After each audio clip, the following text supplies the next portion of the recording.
Bueno, sí, buenas noches y gracias por acompañarnos una vez más.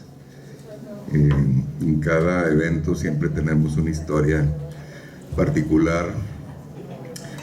En el caso de Laura es una historia ya que cumple más de 20 años en esto. Y cuando hay un primer acercamiento al artista, ellos nos visitan, platicamos las ideas, etc. Y después aparece ya una realidad que es la de la vida y la del taller. En el caso de un escultor, el taller es muy importante. Y sobre todo que exige no nada más técnicas, sino cierta rudeza, cierta destreza para dominar los materiales. La primera ocasión, ya cuando entramos en la posibilidad de hacer una escultura, me invita a su casa y yo me encuentro una cochera en donde no se podía caminar, entre troncos monumentales, raíces o pedazos de madera traídos de las sierras de Coahuila, ¿verdad? Ella se iba con un tortón y exploraba y encontraba estas como árboles milenarios o centenarios ya caídos, tumbados, y ahí empezaba esta comunión con las formas. Después de bastarlo, después curar la madera, después encontrar las formas, y así fue toda una historia en donde yo la veía, pues una mujer delgada, de cierta pose, muy femenina por un lado y por otro lado muy ruda. Ahorita estaba diciendo, a través de ti descubrimos que la mujer no es tan ruda, podrá ser tan débil, podrá ser frágil, pero es fuerte.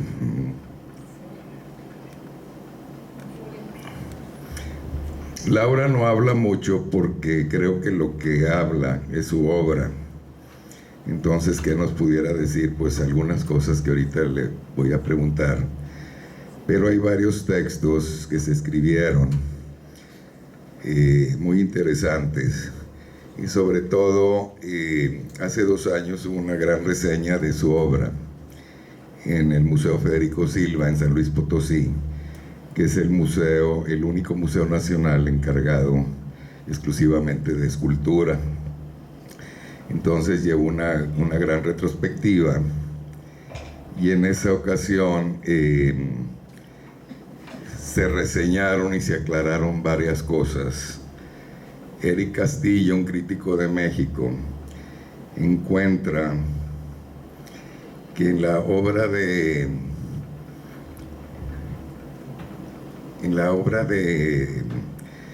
Laura, como en la de muchos otros grandes artistas, yo me acuerdo de Brancusi, grandes escultores de otras épocas, inclusive fueron discusiones que yo tuve con Tamayo hace muchos años, porque Tamayo deseaba ser escultor, pero el tiempo ya no le daba. Y yo encontré una crítica de Javier Villurrutia en donde decía: el Rufino Tamayo, eminentemente escultor, sus figuras aparecen planas en el horizonte, como si fueran visitantes de otros planetas, están ahí rígidas, y esas formas eran las que él algún día quiso traducir a la tercera dimensión, ya no le dio el tiempo. Y se molestaba mucho cuando hablábamos de las escalas. Entonces, pero Escala tiene una gran escultura. Bueno, aquí hay una monumental entrando hacia Marco, ahí frente al palacio, se llama Homenaje al Sol. Y otra en el aeropuerto de San Francisco, que es un hombre alado, enorme, de 20 y tantos metros. y se asustaba mucho cuando hablábamos de las escalas. Decía, bueno, esta figura pudiera ser de 50 centímetros, 3 metros, 15 metros. Y me decía, no, el artista tiene que adivinar dentro del espacio la dimensión. Y yo le hacía el comentario de las piedras estas comunes que nos encontramos en el río, en cualquier lado. Le digo, maestro, ¿esta piedra es perfecta? Sí. Si yo la hiciera de 50 centímetros, ¿sería perfecta? Sí. Si la hiciera de 2 metros, también. Si la hiciera de 15 metros, también. Lo que pasaba era que si el campo de fuerzas de la creación era perfecto, la escala no importaba. Y aquí, en el caso de Laura, es lo mismo, dice, asombra la elección de los materiales en el acabado de sus obras, maderas, piedras lustrosas, acrílicos, cueros, metales, el juego de escalas en donde la energía de las obras pequeñas se continúa en las del formato medio y las muy grandes. Aquí van a ver como tres medidas, y vean las pequeñas que podrían haber sido grandes o las más grandes. O sea, las formas que ella encontró, por alguna razón ella eligió el tamaño y la hizo en la escala, pero si las jugáramos nosotros a otros tamaños no le pasaría absolutamente nada. Dice, sin que deje de operar el influjo de sobriedad monumental en unas y en otras. A veces los artistas le tienen mucho terror al espacio y se sienten muy cómodos con la maqueta o la escala menor, pero ya se imaginan en grande y entra un gran terror. Entonces, este linaje de artistas en los últimos años, acuérdense que la escultura entra a lo que llamamos modernidad o contemporaneidad. En Francia, con el escultor Rodin rompe las figuras y con texturas hace una especie de expresionismo figurativo que hasta nuestros días ha tenido un gran eco. Pero por otro lado nace otra corriente más abstracta, más orgánica, que es donde Laura está situada. Estas dos condiciones todavía están imperando en el mundo. Yo a veces en las oquedades o en ciertos ritmos o las curvaturas de las formas me recuerdan algo a Henry Moore. Henry Moore, acuérdense que estuvo en México y él se quedó impactado con los olmecas y también estuvo viendo, acuérdense del Chacmol, que fue la base de toda una producción inmensa que modificó su manera de ver las formas. Claro que él en la escala desde muy tempranamente abandonó el trabajo directo. Después él se auxilió de materiales efímeros como hielo seco y hacía las formas, maquetas, y después hacía las grandes fundiciones. Bueno.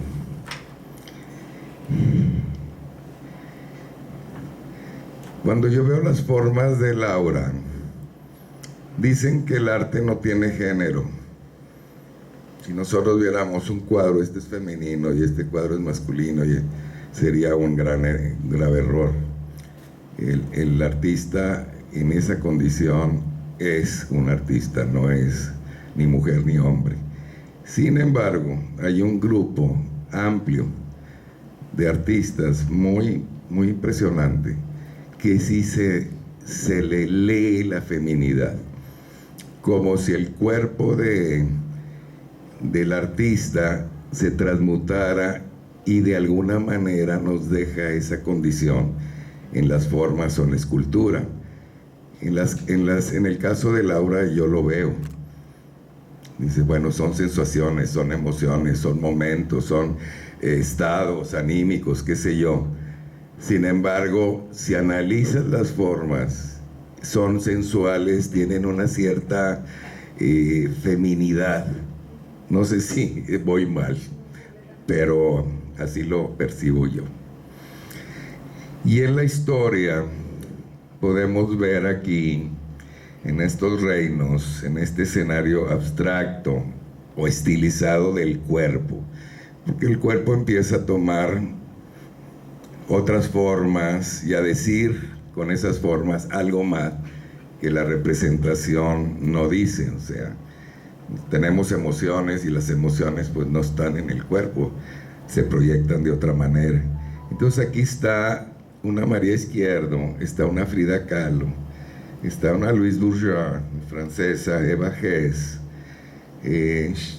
Chiquego, Kubota, Ana Mendieta, la cubana, Lilia Carrillo, Hannah Wilke, Cindy Sherman, Vanessa Beecroft, hay María José de la Corra, Paula Santiago en México, Kiki Smith en Estados Unidos.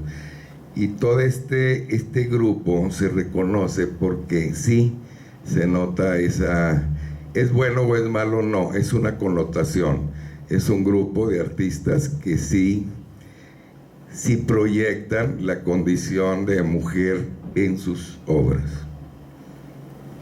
Bueno,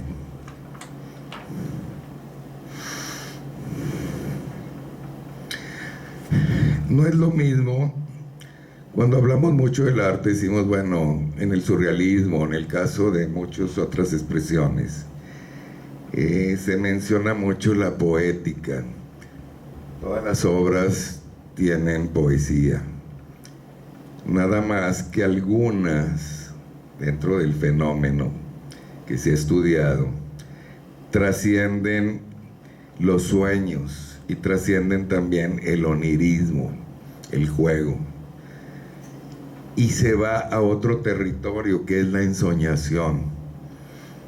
Nosotros decimos, bueno, es que todo es producto de los sueños, es producto del juego.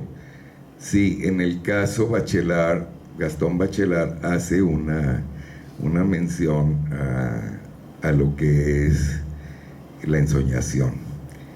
Y en esta cuadratura encaja Ana Laura.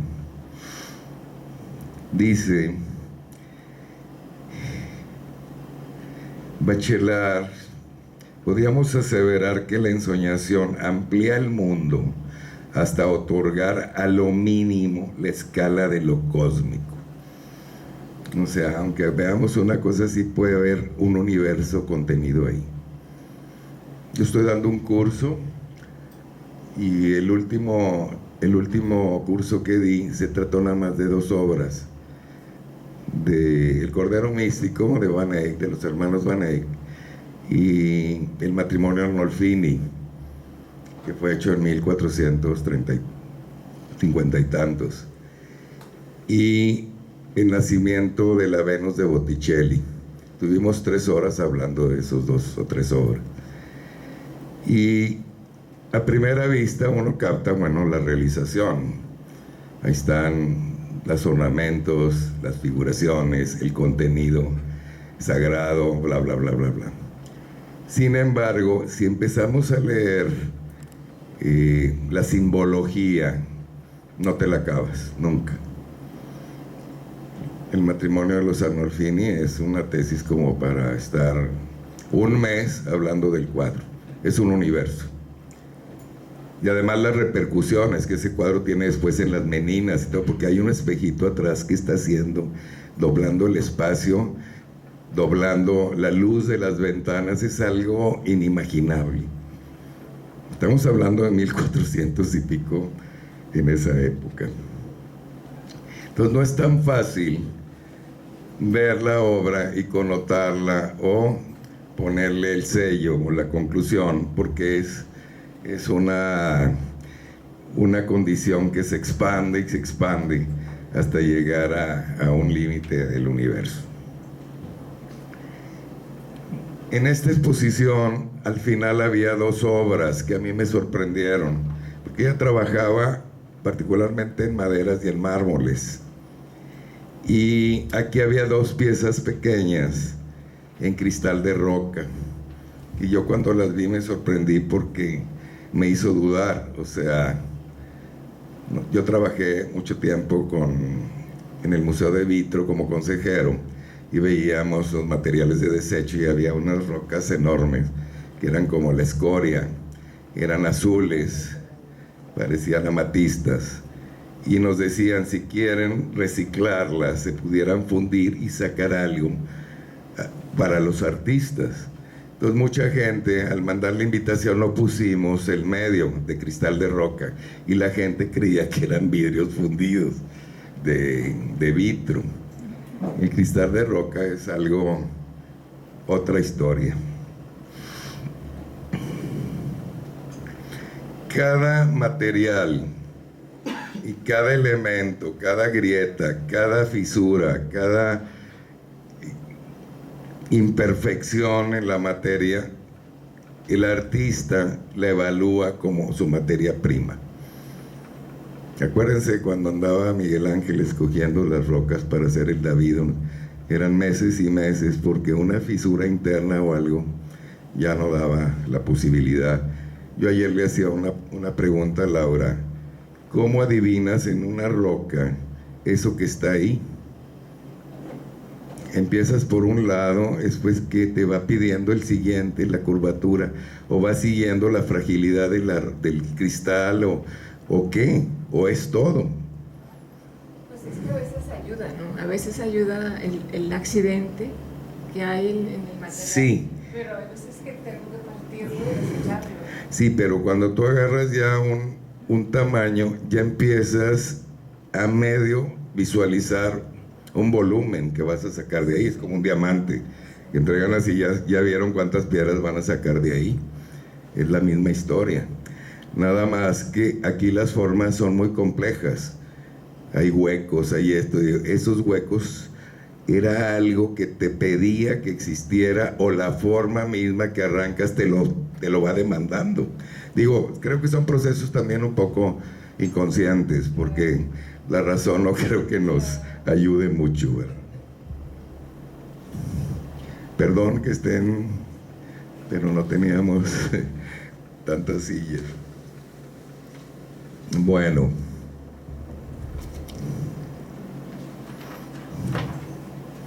no voy a hacer tan largo esto y podemos poner el video, nada más para ver un poquito lo que es un taller o Laura realizando una obra.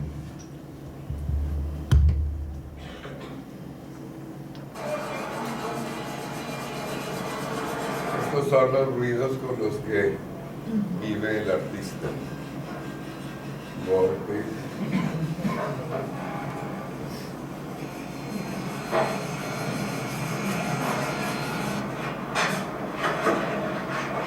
Mucha toxicidad, o sea.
Y hay un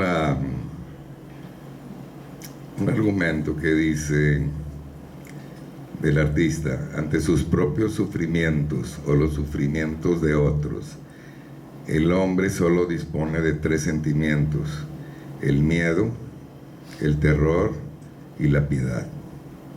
Es decir, el presentimiento inquietante de una desgracia que se acerca, la percepción imprevista de un sufrimiento presente y la compasión activa ante el sufrimiento permanente o pasado.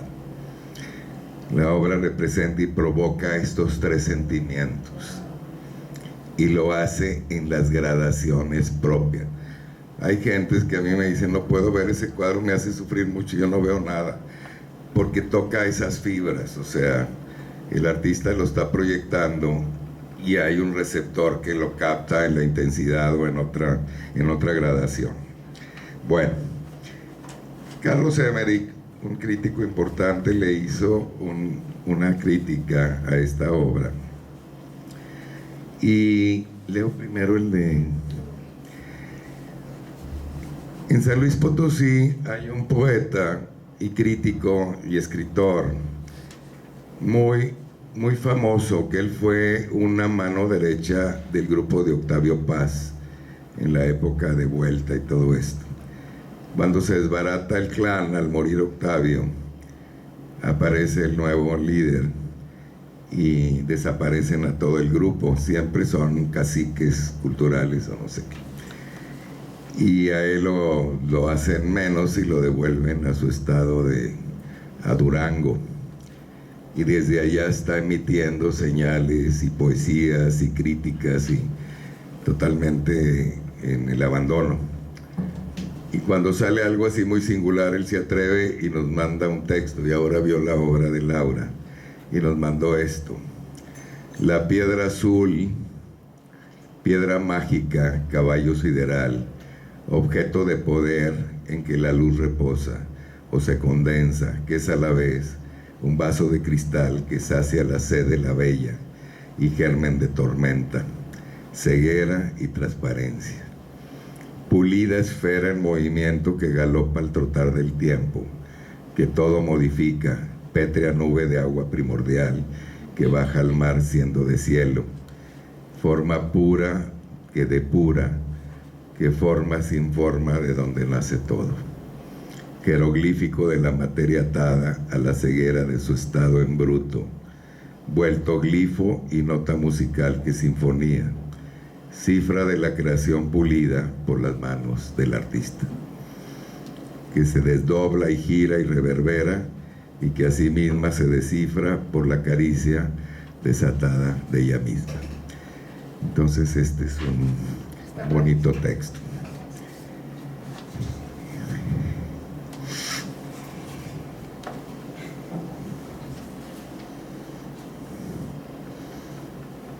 No los quiero cansar mucho, son nada más 2 párrafos, porque Laura no quiere hablar tanto. Y hay uno, ¿y la tuya? ¿El texto tuyo? No lo traje. No. Bueno, a leer un párrafito. Ok. Entre la gran diversidad de materiales que ha utilizado Laura en su obra escultórica, el cristal de roca es el único que posee una antiquísima carga simbólica propia, aunque se le han atribuido también poderes mágicos. Yo también me puse a investigar, yo no sabía que existía el cristal de roca azul, y sí, desde los tiempos ancestrales eran cristales muy demandados por el hombre. Poderes mágicos, psíquicos, curativos, e incluso el de atraer favores del mundo espiritual, y hasta el de ser una piedra viva. Su única virtud comprobable es la de regular impulsos eléctricos. Pero es más seguro es que Laura Leal haya elegido el cristal de roca azul más allá de su propia belleza para proyectar a nuevos planos de significación el tema unificador de toda su obra, es decir, la materialización metafórica de una gama de estados anímicos de tan distinta naturaleza como los sugeridos por las conformaciones originales de sus materiales. elegidas por su potencial para sugerir estructuras psíquicas sin necesidad de figurarlas, y sobre todo para utilizar como elementos escultóricos los reflejos y las refracciones de la luz sobre los cuerpos finamente esculpidos y pulidos. Fíjense, en los demás medios que ella usaba no existía la transparencia y tampoco el reflejo. El mármol de repente reflejaba y la madera tenía algún brillo, pero no el reflejo de un cristal. Aquí tenemos esos dos elementos, el reflejo y la transparencia. De ahí que las múltiples tonalidades, intensidades cromáticas generadas por la luz sobre la superficie y a través del alma del material sean las que inundan una especie de latencia interna a formas volumétricas que serían totalmente abstractas sin ese aliento luminoso. A diferencia del uso de la luz artificial para revelar formas generadas por materiales translúcidos e irregulares, como en sus esculturas hechas con bolsas y botes de plástico, aquí tenemos dos. El flujo de la luz sobre y a través de distintas densidades y volúmenes de un medio cristalino crean la ilusión de que un material tan duro como frágil se ha tornado maleable y sensible al tacto. Nos engaña esa materia con la luz, nos engaña en su dureza o suavidad. Esta virtual maleabilidad es producto de un trabajo manual tan arduo, riesgoso, dilatado, que bien pudiera construir por sí mismo una propuesta conceptual. Estas imágenes ya se derivan hacia otro territorio, que no es esta escultura formal. Pero es claro que su objetivo es infundirle al cristal de roca la ilusión de poseer consistencia orgánica y a la matización de su intenso color azul, la de generar una luz propia, ambas extrapolables a la condición humana. Esto bastaría para asegurar que esa es la calidad de la profundidad de lo que Laura Leal ha dado de sí misma en su trabajo escultórico. Esto es más evidente cuando sus obras esculpidas se confrontan, como en esta ocasión, esculturas realizadas mediante procesos contrarios, es decir, mediante acopio, combinación y aglutinación de materiales industriales encontrados, que requieren de una luz artificial para pronunciar la dinámica compositiva de sus elementos. Estas piezas las iluminamos en unas bases porque la galería no tiene luz directa natural, pero cuando uno las ve, captan la luz del día y la traslucen. Es increíble, yo la vi en su casa. Cuando las metemos a cierta oscuridad, dejan de traslucir o de incandecerse. Sin embargo, quizás el mayor contraste sea el que hace que sus esculturas de cristal se reciban como metáforas, pues su virtud de convertir un material en un continente emocional, como lo ha hecho en casi toda su obra, se ha manifestado con tan distintos propósitos a lo largo de su carrera, que en su conjunto constituyen ya todo un sistema de introspección poética, objetual, en constante expansión y diversificación, al cual, sobre todo por contraste y por la impersonalidad del arte contemporáneo, se les da por añadidura la sensación de calidez humana. Ahorita mucho de las creaciones artísticas están desposeídas de esta sensualidad, de este atractivo que tenían las grandes obras, y aquí casi invariablemente las ves y quieres tocarlas. A veces dramática, a veces sensual, pero siempre provocativa, y en el fondo tal vez no tan indiferente ante la magia que se le sigue atribuyendo hasta hoy al material. Yo nada más le quería preguntar a Laura, porque ha sido un largo trayecto. Acuérdense que hay que buscar un material, hay que transportarlo, hay que devastarlo, hay que tener herramientas, un taller, ruidos, asistentes. Por eso ya no hay escultores en el mundo. porque quedan unos cuantos. Mejor prefieren agarrar una tela y pintar, porque además para probar, ella para montar esto trajo grúas para mover estas esculturas. Es una historia. Yo me voy de la galería de ver todo el circo que arma, pero es algo ya muy difícil. Aquí muchas de las gentes, quiero ver el cuadro en mi casa. Pues el cuadro se los prestamos, pero quiero ver la escultura. Ahí va la grúa con todo el circo y siempre no me gustó, y ahí viene otra vez para acá, con todos los riesgos que implica. O sea, es una cosa tremenda. Pero bueno, yo nada más te quería preguntar, en esta fase de toda esta trayectoria, ¿has encontrado el principio de una beta amplia? ¿Vas a seguir explorando esto o hacia dónde te va a ir? Porque Laura también empezó a tratar la obsidiana, que es una piedra maravillosa de México, y hizo esculturas monumentales, algunas como de 6 metros, 5 metros, las de basalto, y también agarró también unas piedras verdes. ¿Cuáles eran? Estas como granitos, ¿no?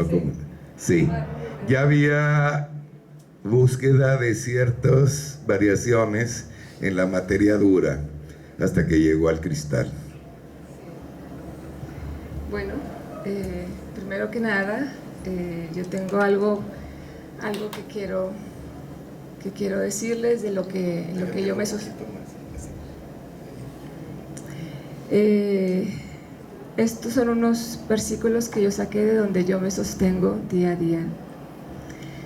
Toda buena dádiva y todo don perfecto desciende de lo alto, del Padre de las luces, en el cual no hay ni mudanza, ni sombra, ni variación. Cada mañana al despertar, Él ha hecho que yo me rejuvenezca como el águila. Ha hecho resplandecer su rostro en mí y me ha llenado de favores. Ha sido mi luz, ha sido mi auxilio, ha sido mi descanso, mi delicia, mi inspiración. A Él sea toda la gloria y toda la honra. Es todo lo que quiero decirles. Y les doy gracias por venir, y le doy gracias a Memo por prestarme su espacio y el apoyo que he tenido constante en Choche todos estos años. Ha sido importantísimo para mí. Para mí ella es un pilar que nunca me ha fallado, y bueno, espero que estemos muchos años más. Gracias. La dificultad que les dije de todo lo que es la parafernalia de un escultor, también están los estados emocionales, económicos. Hay mil actores en el proceso, entonces hay que estar con una resistencia, y la sociedad regiomontana debe de estar atenta a que, a pesar de que somos una ciudad industrial que tiene 1000 tecnologías, se encuentran los hechos así, aislados, proveyéndose ellos mismos. Es increíble, pero más que nada creo que es la ignorancia y la indiferencia a la cultura y al arte, porque no se ha tomado conciencia de lo que significa esto. Al no ver la belleza, al no ver en qué se transfiere y qué nos comunica, el hombre se va aislando y aislando más en sí mismo y va abandonando todo. Yo cuando paso por la Colonia Obispado, la María Luisa, que eran lugares maravillosos, veo estos destrozos, ampliaciones, anuncios, digo, bueno, ¿y la sociedad qué? O sea, no le agrede eso, no vemos la destrucción de la ciudad, estamos pasivos. ¿Por qué? Porque no hay una educación o una sensibilidad para apoyar lo que está y lo que sigue, y preservar el pasado. Entonces, pues esto es una lucha que hay que transmitir uno a uno y saberlo decir públicamente, si no, la aplanadora se lleva todo. Muchas gracias.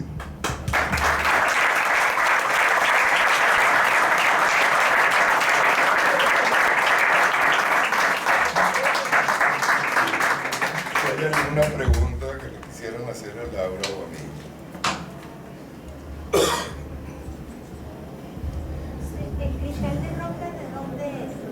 Es del Estado de México, sí. Sí, anduve buscándolo hasta que lo encontré y me traje una muestra. Yo en un momento quise traer escultores que venían de la región Chimalhuacán, que es lo que hicieron los grandes monolitos toltecas y creo que la Piedra del Sol de México. Y es una piedra dura,